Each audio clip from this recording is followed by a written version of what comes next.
Halo semua, pada kesempatan kali ini kita akan membahas materi biologi tentang Kingdom Protista. Oke, sekarang kita lihat apa saja ciri-ciri dari Protista. Yang pertama, ciri dari Kingdom Protista yaitu eukariot.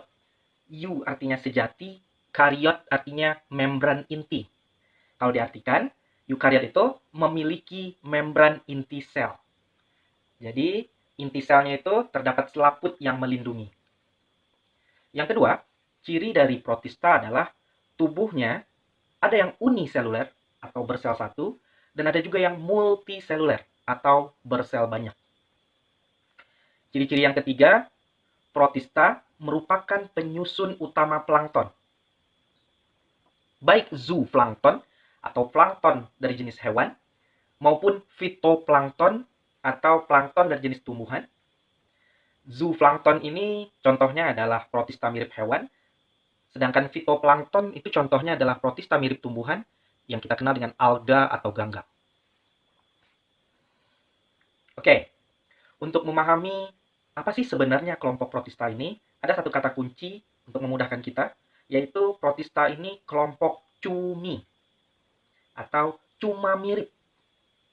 Nah, protista dibagi menjadi 3 kelompok besar. Yang pertama, ada kelompok yang cuma mirip hewan atau protozoa. Yang kedua, mirip tumbuhan yang nanti kita kenal dengan istilah alga atau ganggang. Dan yang ketiga, protista mirip jamur. Sekarang kita lihat kelompok protista mirip hewan atau kita kenal dengan istilah protozoa. Kelompok ini dibagi berdasarkan alat gerak. Ada 4 kelompok. Yang pertama, ciliata, bergerak dengan silia atau rambut getar. Yang kedua, rhizopoda, bergerak dengan pseudopodia atau kaki semu. Yang ketiga, flagellata, bergerak dengan flagel atau bulu cambuk. Dan kelompok terakhir, yang keempat, yaitu sporozoa. Kelompok ini tidak memiliki alat gerak. Oke, sekarang kita akan bahas protista mirip hewan. Yang pertama, yaitu ada kelompok ciliata. Atau nama lainnya disebut juga dengan Ciliophora. Atau ada juga yang menyebutkan dengan Infusoria. Ketika kita mendengar ada beberapa nama untuk satu jenis makhluk hidup dalam biologi, itu biasanya digunakan, yang pertama bisa menggunakan kata atau dalam bahasa Latin, yang kedua kemungkinan digunakan kata dalam bahasa Yunani. Oke, sekarang kita lihat nih, ada gambar di bawah ini. Ini merupakan gambar dari salah satu contoh kelompok ciliata, yaitu Paramecium. Bagian-bagian tubuh dari Paramecium ini, bagian luar terdapat silia, kemudian bagian dalamnya ada makronukleus, vakuola kontraktil, ada mikronukleus, dan yang terakhir ada vakuola makanan. Sekarang kita lihat bagian-bagian tubuh dari ciliata. Yang pertama, alat geraknya yaitu silia atau rambut getar. Alat pertahanan dirinya yaitu berupa trikosis. Alat pencernaan menggunakan vakuola makanan. Alat osmoregulasi atau penjaga keseimbangan cairan tubuh itu menggunakan vakuola kontraktil atau vakuola berdenyut. Untuk reproduksi pada ciliata dilakukan dengan 2 cara. Yang pertama, aseksual, yaitu dengan pembelahan biner atau pembelahan langsung dan tidak terdapat tahapan pembelahan. Yang kedua, reproduksi seksual dengan cara konjugasi, yaitu rekombinasi genetik. Jadi, penggabungan 2 jenis inti dari masing-masing ciliata. Dan yang terakhir, inti sel dari ciliata terdapat dua jenis. Yang pertama ada namanya makronukleus, inti yang berukuran besar, berfungsi untuk pertumbuhan sel. Dan yang kedua ada mikronukleus yang berfungsi dalam reproduksi seksual, yaitu konjugasi, di mana mikronukleus masing-masing dari jenis ciliata akan berekombinasi atau bergabung. Sekarang kita lihat contoh-contoh dari kelompok ciliata. Yang pertama, tadi seperti di gambar awal ada Paramecium caudatum. Kelompok ini biasanya hidup bebas di perairan. Yang kedua, ada Balantidium coli. Coli itu berasal dari kata kolon, usus besar. Jenis ciliata ini menyebabkan penyakit diare pada manusia. Yang ketiga, ada Stentor rosselli. Ini bentuknya seperti trompet. Contoh selanjutnya ada Didinium. Dan yang terakhir ada Porticella. Kelompok kedua dari protista mirip hewan, yaitu Rhizopoda, atau dikenal juga dengan nama Sarcodina. Kita lihat di bawah ini contoh dari salah satu anggota Rhizopoda, yaitu amoeba. Tubuhnya terdiri dari vakuola kontraktil, kemudian ada satu nukleus, dan selanjutnya ada vakuola makanan. Sekarang kita lihat struktur tubuh dari Rhizopoda atau Sarcodina. Yang pertama, alat geraknya berupa pseudopodia atau kaki semu.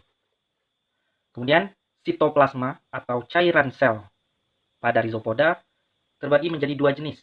Ada ektoplasma, yaitu sitoplasma bagian luar, dan ada endoplasma atau sitoplasma bagian dalam. Yang ketiga, alat osmoregulasi atau alat untuk menjaga keseimbangan cairan dalam tubuh dari Rhizopoda, yaitu berupa vakuola kontraktil atau vakuola berdenyut. Alat pencernaannya yaitu berupa vakuola makanan. Selanjutnya kita lihat contoh-contoh dari Rhizopoda. Yang pertama ada Amoeba proteus, yang tadi gambarnya telah kita lihat di awal. Ini merupakan Rhizopoda yang hidupnya bebas. Yang kedua, Entamoeba gingivalis, yang menyebabkan sakit gigi pada manusia. Yang ketiga, ada Entamoeba coli, berasal dari kata kolon atau usus besar. Ini merupakan penyebab dari penyakit diare. Kemudian yang keempat, ada Entamoeba histolytica. Ini kelompok yang menyebabkan penyakit disentri. Contoh selanjutnya dari Rhizopoda yaitu Foraminifera. Ini merupakan salah satu jenis Rhizopoda yang bercangkang. Fungsi dari Foraminifera ini yaitu sebagai cangkangnya, kalau terdapat pada satu tempat, maka berfungsi sebagai penanda umur batuan. Dan yang kedua, cangkang Foraminifera ini juga berfungsi sebagai petunjuk sumber minyak bumi. Contoh selanjutnya yaitu Radiolaria. Rhizopoda ini berfungsi sebagai bahan penggosok dan juga sebagai bahan peledak. Yang ketiga, contoh dari Rhizopoda yaitu Helioza. Cangkangnya terbuat dari zat kitin dan silika atau kaca.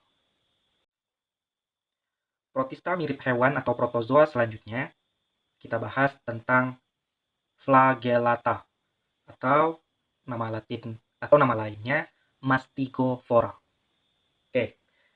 Yang pertama, kita lihat alat gerak dari Flagellata itu berupa flagel atau bulu cambuk. Umumnya, Flagellata ini hidup parasit, yaitu menyebabkan penyakit. Yang ketiga, reproduksi dari Flagellata ini hanya terjadi secara aseksual atau pembelahan biner. Kita lihat contoh gambar ini merupakan gambar dari Trypanosoma. Tubuhnya terdiri dari flagel sebagai alat gerak, kemudian ada nukleus, dan ada pelicle, lapisan luar yang berfungsi sebagai pelindung. Sekarang kita lihat kelompok dari Flagellata. Flagellata ini diklasifikasikan menjadi dua kelompok besar. Yang pertama ada namanya Phytoflagellata. Phyto artinya tumbuhan. Jadi kelompok ini merupakan Flagellata yang mirip dengan tumbuhan karena berklorofil dan mampu untuk melakukan proses fotosintesis. Phytoflagellata ini merupakan makhluk peralihan antara protozoa dan alga. Di materi ini, kita akan bahas lebih lanjut nantinya pada alga. Contoh dari Phytoflagellata ini adalah Euglena dan Dinoflagellata. Oke. Sekarang kita fokus pada kelompok kedua dari flagellata, yaitu zooflagellata. Zoo artinya hewan. Jadi flagellata yang mirip dengan hewan. Dan memiliki dua contoh. Yang pertama ada kelompok Leishmania dan yang kedua Trypanosoma. Kita lihat kelompok zooflagellata yang pertama yaitu Leishmania. Leishmania ini biasanya menyebabkan penyakit yang menyerang endotelium pembuluh darah. Contoh dari Leishmania yang pertama ada jenis Leishmania donovani yang menyebabkan penyakit Kala-Azar. Penyakit ini ditandai dengan demam dan juga anemia. Banyak ditemukan di daerah Mesir, di sekitar Laut Tengah dan juga India. Selanjutnya ada Leishmania tropica dan Leishmania brasiliensis. Kedua jenis Leishmania ini menyebabkan penyakit kulit pada manusia. Kelompok selanjutnya dari zooflagellata yaitu Trypanosoma. Contoh-contoh dari Trypanosoma diantaranya yang pertama ada Trypanosoma lewisi. Ini yang menyebabkan penyakit pada tikus dan hospes atau inang perantaranya yaitu kutu yang terdapat pada tikus. Kemudian yang kedua ada Trypanosoma evansi yang menyebabkan penyakit sura atau penyakit malas pada hewan ternak. Hospes perantaranya yaitu lalat tabanus. Yang ketiga ada Trypanosoma brucei yang menyebabkan penyakit Nagano pada ternak. Hospes perantaranya yaitu lalat tese. Selanjutnya ada Trypanosoma gambiense dan rhodiens. Gambiens dan rhodiens ini merupakan penyebab penyakit tidur pada manusia. Hospes perantara atau inang perantaranya yaitu lalat sese dari jenis Glossina. Selanjutnya, yang terakhir ada Trypanosoma cruzi, penyebab penyakit anemia atau cagas pada anak-anak. Hewan perantara atau hospes perantaranya yaitu Triatoma, sejenis serangga. Kelompok yang keempat dari protista mirip hewan yaitu Sporozoa atau nama lainnya Apicomplexa. Yang pertama, ciri-ciri dari Sporozoa ini tidak memiliki alat gerak. Cara hidupnya yaitu parasit, memiliki dua inang. Yang ketiga, reproduksinya dengan metagenesis atau pergiliran keturunan. Maksudnya, ini merupakan pergantian antara fase seksual dan aseksual. Lebih lengkap nanti kita akan lihat contoh metagenesis Plasmodium. Contoh dari sporozoa, yang pertama ada Plasmodium. Plasmodium ini menyebabkan penyakit malaria. Dan penyakit malaria ini terbagi menjadi beberapa jenis. Yang pertama ada Plasmodium falciparum, penyebab penyakit malaria jenis tropika. Supaya gampang untuk mengingatnya, maka kita singkat menjadi Faltrop. Falciparum menyebabkan malaria tropika. Yang kedua ada Plasmodium vivax, yaitu penyebab penyakit malaria tertiana. Kita singkat dengan VTER, Vivax tertiana. Yang ketiga, contohnya ada Plasmodium malariae, penyebab penyakit malaria jenis Quartana. Kita singkat dengan MALQ, malaria Quartana. Terakhir, contoh dari sporozoa yaitu Toxoplasma gondii, yang menyebabkan penyakit atau menyebabkan cacat pada bayi. Inangnya yaitu kucing. Sekarang kita lihat contoh dari metagenesis Plasmodium. di mana metagenesis ini adalah pergiliran keturunan antara fase seksual dan aseksual. Pada Plasmodium, fase seksualnya terjadi di dalam tubuh nyamuk, sedangkan fase aseksual atau fase tidak kawinnya terjadi pada tubuh manusia. Perantara Plasmodium yaitu nyamuk Anopheles betina. Sekarang kita lihat dari gambar di bawah ini, bagian yang atas itu merupakan proses yang terjadi di tubuh nyamuk, sedangkan yang bawah merupakan proses yang terjadi pada tubuh manusia. Kita lihat yang pertama, gambarnya yaitu nomor 1, sporozoid yang terdapat pada kelenjar ludah nyamuk itu akan menggigit manusia. Nyamuk ini akan menggigit manusia, kemudian sporozoid yang terdapat di kelenjar ludah nyamuk tadi masuk ke dalam tubuh manusia. Selanjutnya, proses sporozoid itu akan berkembang menjadi merozoid. Merozoid inilah yang menyerang eritrosit. Kemudian merozoid ini berkembang menjadi mikrogametosit dan makrogametosit. Pada saat ini, tubuh manusia yang diserang akan mengalami demam malaria. Tubuh manusia yang mengalami demam ini kemudian digigit kembali oleh nyamuk Anopheles. Maka mikrogametosit berkembang menjadi mikrogamet, sedangkan makrogametosit berkembang menjadi makrogamet pada tubuh nyamuk. Proses selanjutnya, mikrogamet dan makrogamet akan membentuk ookinet atau zigot. Kemudian zigot ini berkembang menjadi oosista di dalam usus nyamuk, kemudian berkembang lagi menjadi sporozoid dan menggigit kembali manusia dan begitu seterusnya. Sekarang kita bahas protista mirip jamur. Ciri-cirinya, yang pertama eukariot, artinya memiliki membran inti sel. Yang kedua, tidak berklorofil, artinya tidak bisa berfotosintesis.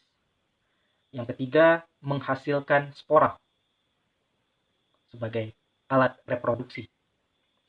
Yang keempat, heterotrof, tidak bisa membuat makanan sendiri karena tidak berklorofil dan tidak bisa berfotosintesis. Ciri yang terakhir, tubuhnya tersusun dari hifa atau benang. Ini merupakan ciri-ciri dari jamur. Oke. Klasifikasi protista mirip jamur, yang pertama ada jamur lendir. Jamur lendir ini dibagi menjadi 2 kelompok. Yang pertama ada jamur lendir plasmodial atau myxomycota. Yang kedua, jamur lendir seluler atau acrasiomycota. Klasifikasi yang terakhir yaitu ada jamur air atau oomycota. Kita lihat perbedaan jamur lendir myxomycota dan acrasiomycota. Yang pertama, kita tahu bahwa protista mirip jamur ini tubuhnya tersusun dari hifa atau benang. Pada myxomycota, hifanya tidak memiliki sekat, sedangkan pada acrasiomycota, hifanya bersekat. Reproduksi aseksual myxomycota itu membentuk sporangium atau kotak spora, sedangkan pada acrasiomycota membentuk tubuh buah atau fruiting body. Untuk fase reproduksi seksual, myxomycota dan acrasiomycota sama-sama mengalami singami. Apa itu singami? Singami itu adalah peleburan 2 jenis gamet. Contoh dari jamur myxomycota yaitu fusarium, sedangkan contoh dari jamur acrasiomycota yaitu acetostelium. Kita lihat protista mirip jamur yaitu jamur air atau oomycota. Ciri-cirinya yang pertama uniseluler, tubuhnya ada yang bersel satu dan juga ada yang bersel banyak atau multiseluler. Ciri yang kedua, dinding selnya tersusun dari zat selulosa. Ini sama halnya dengan penyusun dinding sel pada tumbuhan. Sedangkan penyusun dinding sel pada jamur itu adalah zat kitin.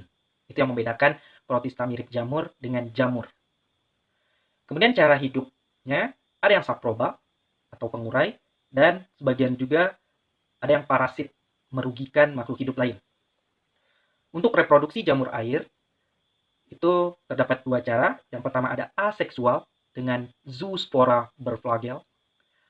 Yang kedua, cara seksual, yaitu pembuahan oogonium oleh sperma. Kita lihat contoh-contoh dari jamur air atau Oomycota, di mana sebagian besar dari contoh ini merupakan parasit, merugikan makhluk hidup lain. Yang pertama ada Saprolegnia sp, parasit pada ikan dan serangga. Yang kedua ada Phytophthora infestan, parasit pada tanaman kentang dan tomat. Yang ketiga ada Plasmopora viticola, yang merupakan parasit pada tanaman anggur. Dan terakhir ada Pythium sp, yang menyebabkan penyakit rebah semai. Pada kesempatan kali ini, kita akan membahas lanjutan materi protista. Protista yang kita bahas pada kesempatan ini yaitu protista mirip tumbuhan, atau kita kenal dengan istilah alga ataupun ganggang. Sekarang kita lihat ciri-ciri dari protista mirip tumbuhan ini. Yang pertama, fotoautotrof, karena berklorofil. Apa itu fotoautotrof? Fotoautotrof itu adalah makhluk hidup yang mampu membuat makanan sendiri dengan bantuan cahaya. Di dalam tubuhnya terdapat klorofil. Ciri yang kedua yaitu talopita, atau dikenal dengan tumbuhan talus. Artinya, protista mirip tumbuhan ini belum memiliki akar, batang, dan daun sejati. Ciri yang ketiga, memiliki pigmen warna di dalam tubuhnya.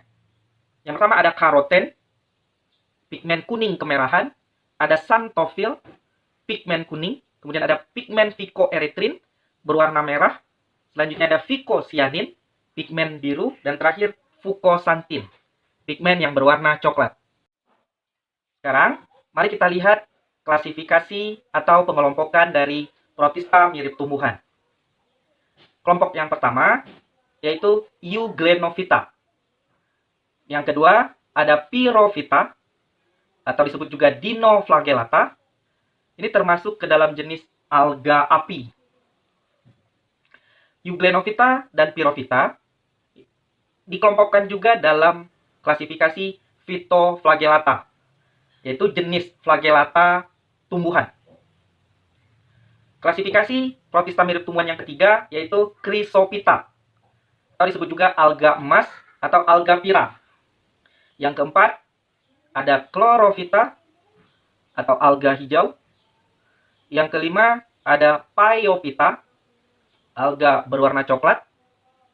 Yang keenam Rhodophyta atau alga merah. Sekarang kita lihat kelompok Euglenovita. Contohnya yaitu Euglena viridis. Sekarang kita lihat gambar serta bagian-bagian dari tubuh Euglena viridis.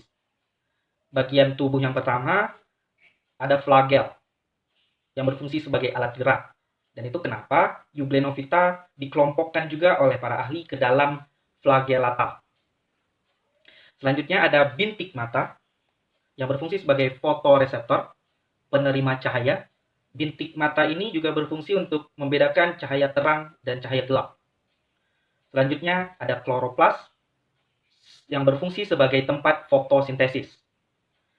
Bagian selanjutnya ada vakuola kontraktil atau vakuola berdenyut yang berfungsi sebagai alat osmoregulasi, yaitu sebagai penjaga keseimbangan cairan di dalam tubuh Euglena. Selanjutnya ada bagian vakuola makanan yang berfungsi sebagai alat pencernaan. Di tubuh Euglena juga terdapat nukleus atau inti sel, dan di bagian paling luar terdapat pelikel, lapisan pelindung. Sekarang kita lihat ciri-ciri dari Euglenovita. Yang pertama, tidak ada dinding sel. Jadi Euglenovita tidak memiliki dinding sel. Berbeda dengan protista mirip tumbuhan yang lain. Pigmen warna dalam tubuhnya yaitu karoten, kuning kemerahan. Memiliki klorofil jenis klorofil A dan B. Cadangan makanan dari Euglenovita yaitu berupa paramilon. Reproduksinya terjadi secara aseksual dengan pembelahan biner atau pembelahan langsung. Habitatnya di air tawar. Dan contoh dari Euglenovita yaitu Euglena viridis. Sekarang kita bahas kelompok Pyrophyta atau Dinoflagellata. Dalam bahasa Indonesianya dikenal dengan alga api. Ciri-cirinya uniseluler. Jadi tubuhnya hanya terdiri dari satu sel. Kemudian membuat air laut bercahaya atau dikenal dengan istilah bioluminescent. Kemudian yang ketiga, penyebab red tide atau pasang merah. Umumnya anggota dari Pyrophyta ini beracun, kemudian berflagel, yaitu sebagai alat gerak, dan Pyrophyta juga termasuk ke dalam Phytoflagellata. Pigmen warnanya yaitu xanthophyll atau berwarna kuning. Jenis klorofilnya yaitu A dan C. Ciri yang terakhir, dinding selnya tersusun oleh selulosa. Kita lihat contoh dari kelompok Pyrophyta. Umumnya, kelompok dari Pyrophyta ini membuat keracunan. Contoh yang pertama ada Phyosthera, menghasilkan neurotoksin, yaitu racun pada sel saraf manusia. Yang kedua, ada spesies Gymnodinium breve, menyebabkan breve toxin, yaitu gangguan gerak otot. Yang ketiga, Gambierdiscus toxicus, menyebabkan ciguatoksin. Gejalanya diantaranya muntah, diare. Pyrophyta ini bisa masuk ke dalam tubuh manusia, yaitu lewat konsumsi hewan laut seperti ikan, di mana biasanya ikan ini memakan Pyrophyta, sehingga nanti akan berpindah ke tubuh manusia. Sekarang, kita lihat kelompok protista mirip tumbuhan selanjutnya, yaitu Chrysophyta, atau alga emas, atau disebut juga dengan alga pirang.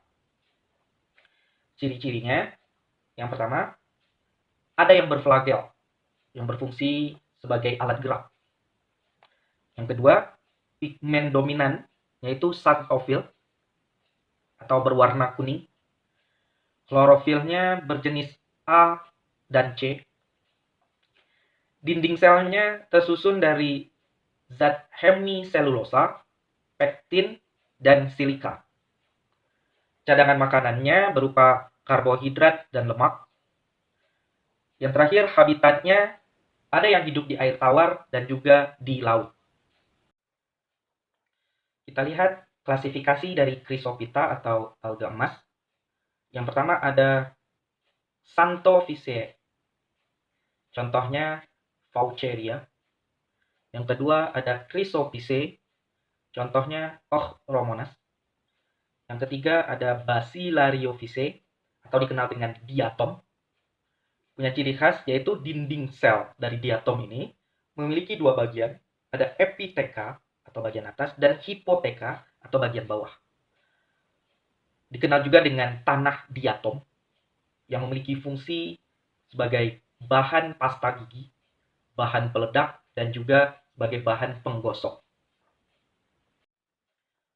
Sekarang kita lihat kelompok protista mirip tumbuhan selanjutnya, yaitu Chlorophyta atau alga hijau. Ciri-cirinya, pigmen lain yang menyusun tubuh Chlorophyta yaitu xanthophyll atau berwarna kuning dan karoten, kuning kemerahan. Kemudian, pigmen dominan di dalam tubuh Chlorophyta yaitu klorofil, itu yang membuat alga ini berwarna hijau. Jenis klorofilnya yaitu jenis A dan B, di mana jenis ini sama dengan yang terdapat pada kingdom tumbuhan atau plante.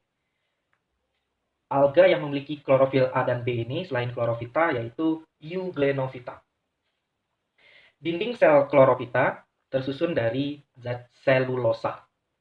Cadangan makanannya berupa amilum, protein, dan minyak. Chlorophyta ini membentuk lichen atau lumut kerak. Lichen ini adalah simbiosis mutualisme antara alga dengan jamur. Contoh dari Chlorophyta, yang pertama ada Chlorella, berperan dalam pembuatan PST, protein sel tunggal. Kemudian ada Volvox, merupakan jenis dari Phytoflagellata atau flagellata dari tumbuhan. Yang ketiga ada Spirogyra, contoh dari Chlorophyta. Kita lihat kelompok protista mirip tumbuhan yang lain, yaitu Phaeophyta atau alga coklat. Ciri-cirinya, yang pertama, pigmen dominan, yaitu fucoxanthin atau berwarna coklat.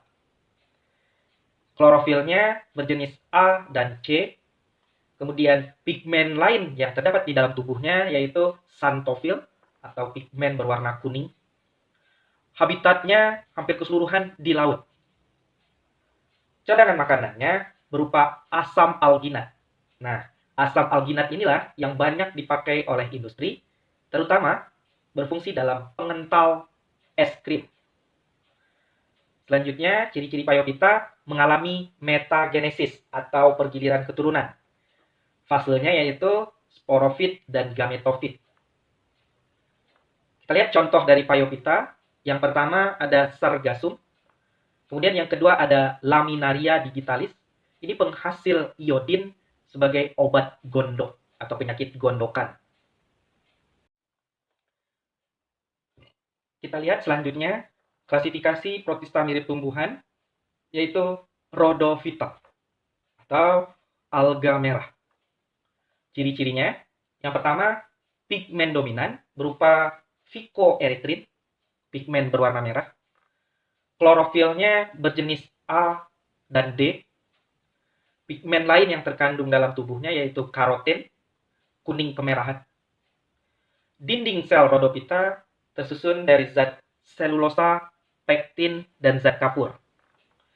Cadangan makanannya berupa tepung florid. Ini yang digunakan sebagai bahan pembuat agar-agar. Kita lihat contoh dari Rhodophyta. Yang pertama ada Porphyra yang dijadikan dalam pembuatan nori. Yang kedua ada Euclema spinosum berperan dalam pembuatan agar-agar.